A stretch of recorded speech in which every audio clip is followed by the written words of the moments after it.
Bank Indonesia, BI, Sulawesi Selatan mencatat pertumbuhan signifikan dalam penggunaan kris sepanjang 2024. Jumlah pengguna kris kini mencapai 1,225 juta, sementara jumlah merchant yang telah mengadopsi sistem ini menembus 1,098 juta. Deputi Kepala Perwakilan BI Sulsel, Riki Satria, menjelaskan bahwa volume transaksi kris di Sulsel mencapai 78 juta dengan nominal transaksi 10,3 triliun rupiah, masing-masing tumbuh 171% dan 174% year-on-year.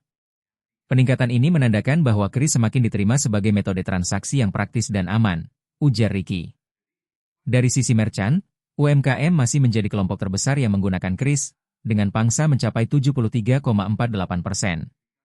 Kabupaten Goa tercatat sebagai daerah dengan jumlah merchant kris terbanyak, 141.669, diikuti Maros, 45.726, dan Parepare, 43.324.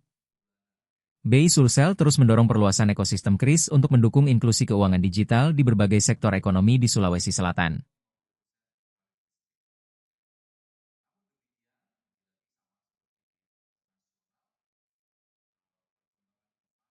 Download Tribun X sekarang, menghadirkan lokal menjadi Indonesia.